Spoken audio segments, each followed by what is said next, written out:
Hello everyone, I'm Zishan Shah and welcome to Z Interactive YouTube channel, your own training institute. So in this lesson 3 of chapter 3, we will go through min and max blending modes. Now min and max are also in Photoshop but with a different name. The min is known as darken in Photoshop and max is known as lighten in Photoshop. So you if you go to Photoshop, so you will find these with different names. So let's jump in, and without further ado, let's start with our third lesson. Here I have a blending mode, or like a node here, blending node here with the copy, so that whatever is inside the foreground, which is this linear gradient, and whatever is in the background, which is the clouds, is not showing any result because it is copy right now. Now, before moving forward, let me tell you, the min is basically commutative, means like if I switch them, okay, the result will be not affected. And plus, there is no effect from low dynamic range here, just like you have in the multiply. Now, here, let's go and apply min, and let's see what happens. Now, before applying the min right now, let me tell you one thing. There is a part here which is the transitioning part, okay, the brighter part, and there is a transitioning part here which is the darker transition. So brighter transition and darker transition. So that's what I want to tell you right now before we see the result. Now, if I'll go to blend and change this to min, just notice what happens. The clouds is only showing in the brighter transition part or the brighter part in short, not actually transitioned by itself, but the brighter parts. Okay, the brighter part that substrate designer thinks that it's not actually a transition. Okay, so brighter part is known as by the blending mode that no transition is happening in that part. So let's show this clouds in the part there where there is no transitioning happening. So this is the part that it calculated as no such or no higher transition is happening. Okay, so that's what sort of a result we will get here. Let's see another example if we will use this min inside the masking. Now, here we have basically a rounded rectangle, and you can see the transition is happening in this area, and transition is not happening here. A brighter transition is happening in this very smaller area, but most of the non-transition part is this. Now, this is in the foreground, and this is cloud, which is in the background. Now, if I'll go here in the blending mode, and I will choose the min over here. So just notice where this part is showing. The transitioning part is intact without any sort of changes, whereas the cloud is only showing in the part which is the brighter part, and the part which was transitioning part where there is no such brighter pixels, it's not showing in that part. So transition is left as it is without any changes, and the part which was brighter, the cloud is showing in that. So what actually the min blending mode do, it takes the brighter parts and show the background in that brighter part without changing anything in the darker part or the part which have no bright pixels. So this is quite good if you want to make those kind of mask which is only shown in the brighter area and not in the transitional area or the darker area. Now let's see how we can use the min for the height map. So before doing that, let's go to the material here in the default and make sure the tessellation is on. And also I will go to the edit here and make sure the tessellation factor is increased. I will increase it to 16.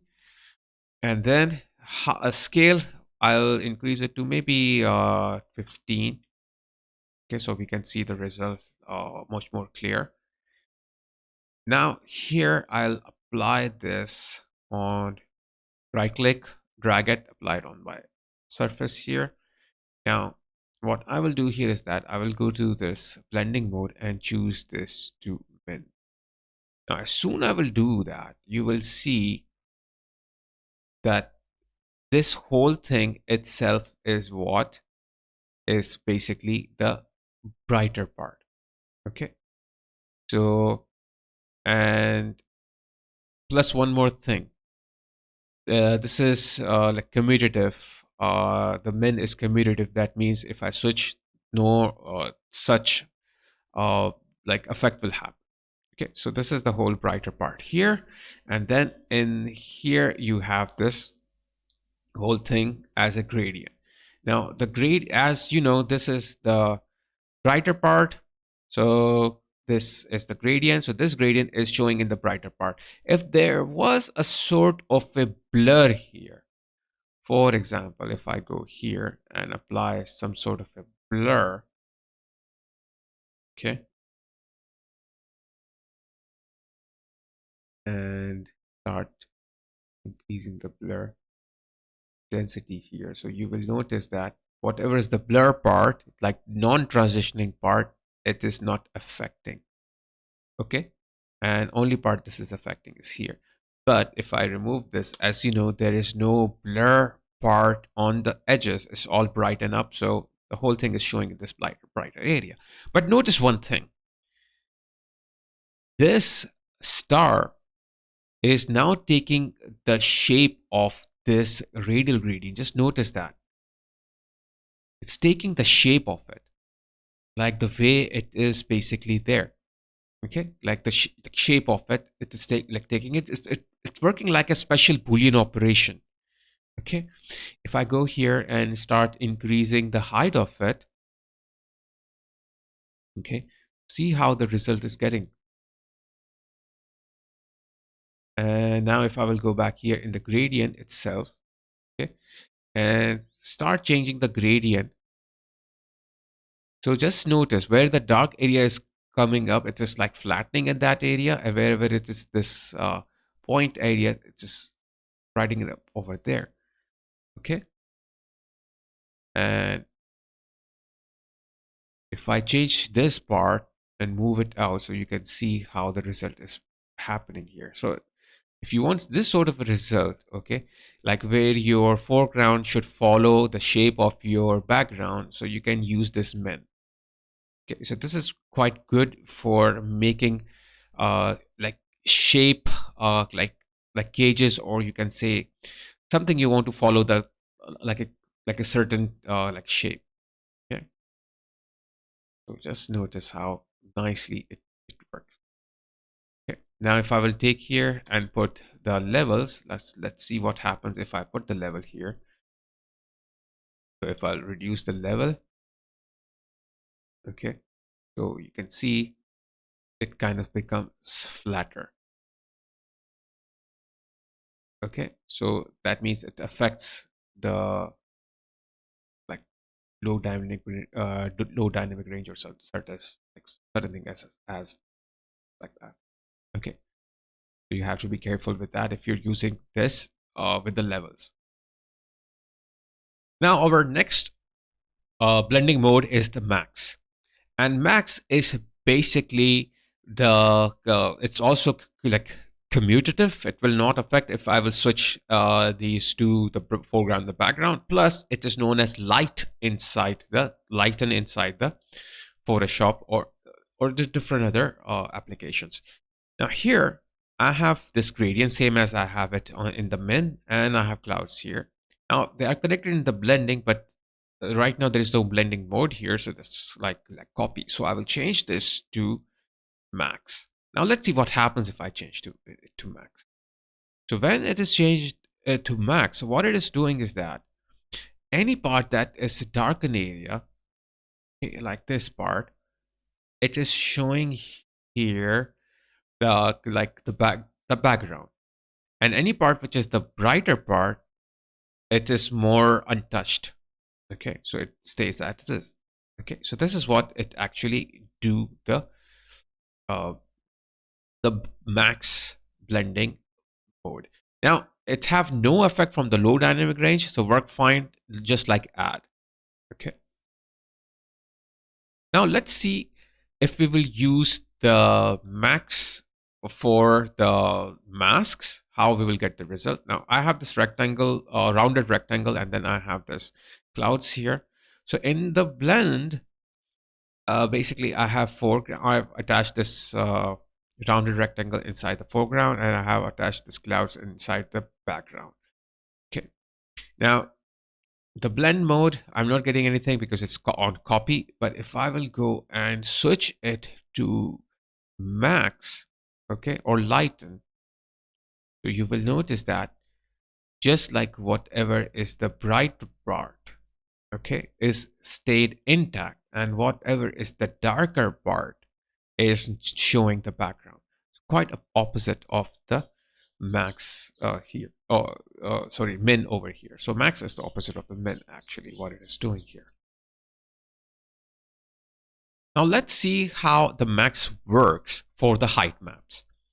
Now I have here star, just like I had inside the min, and I have this gradient radial. And now inside the blend, I will apply the max, okay, and drag with the right click the base material on my spot here.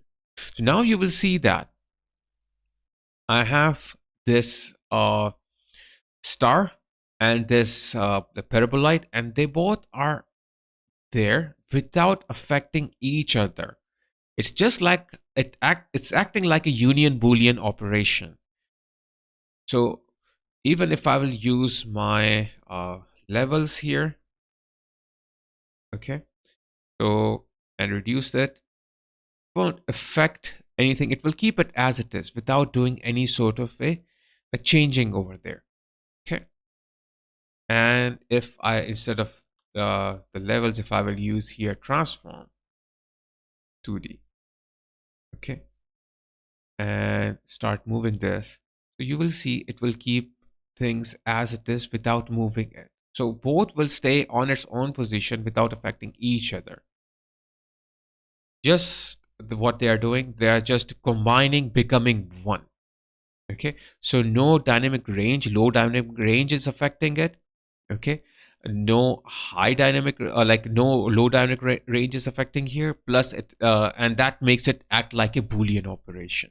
So they will feel like they will stay as it is, just like they are one. So let's see here one more example. So I have here this blending mode where there is nothing applied here. Okay, and what it is, basically I'm using the shape extrude. Like I have this polygon here, I took this polygon and I plugged it inside the shape extrude, and I rotated it to have this sort of a form of it, like they are on the top of it. Okay, and then I used it inside the tile generator, and then I blurred it with the blur HQ and applied it here in the foreground.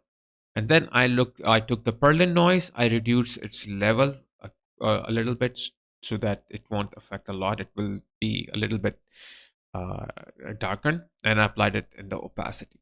Now if I will go back here and choose the max, so you will notice how it is affecting without changing or affecting anything on the foreground or in the background. So this is what you will get out of it. Okay, so it won't affect anything from the like inside your foreground or in the background, and you will get everything intact, even if you are changing the levels of them. So you will get something just like this sort of result, because in add or in any other, if you are changing the levels change, take it as a subtraction, sorry, as a low opacity, so that it will start showing you the background. But here it doesn't happen because it is not affected by the low dynamic range. For example, if I push this all here and apply levels here, so now if you will notice that if I will start reducing this level, so it will not reduce its opacity basically. So it is not reducing the opacity, okay, and it's not bringing the background over it. What it is doing actually is that it is just pushing it down. Okay, so it is not affected by the low dynamic range here. But that's one good thing about the max. So I hope you have understood everything about the min and max. And thanks a lot, everyone, for joining this lesson. I'm really thankful to you all for supporting me, and I hope to receive your support continuously. I have noticed that many of you are watching my videos but not have subscribed to my channel yet. So please subscribe to my channel and also click the bell icon so you can receive all the notifications about the great new contents I will be uploading soon. If you have liked my video, so please hit the like button, and if you have any queries or questions, then leave them in the comment section below and I will answer them as soon as possible. And one request I have, and that is, I have noticed that some of the viewers do not watch my videos online and instead they download them. So please, if anyone is doing that and you find someone doing them, so please ask them to stop this, because this will never help me to get my hard work paid off, and it will demotivate me. So I don't want to stop making tutorials by getting demotivated. And for what like therefore, if also if you want to motivate me, so get me new subscribers, and this will really motivate me. So I will take off now, and take care, guys, till we meet in the next class. Stay healthy, and stay safe, and keep learning on Z Interactive, your own training institute. There is one important announcement I would like to make. I have started 3 great membership plans on my channel. I have introduced ZI Friends membership plan, which will give you exciting perks like loyalty badges and priority on comments. I have also introduced ZI Early Bird plan, which will give access to Z Interactive tutorials way early before they become public. So you will get all these lessons at once and you can binge watch. Last but not the least, I have introduced ZI Premium plan, which will give access to advanced professional tutorials, which you will find at very expensive outside, and I will be giving this at a very low amount of price. So visit my channel now and click on the join membership to get more information. I hope you become one of my members. If you want to learn how to create a highly detailed prop procedurally using Substance Designer, so this premium tutorial series is for you. Join my premium membership plan on YouTube and get access to all premium tutorials. In this tutorial series, I will demonstrate how to use Substance Designer along with simple geometry to create a realistic, smashed up retro television.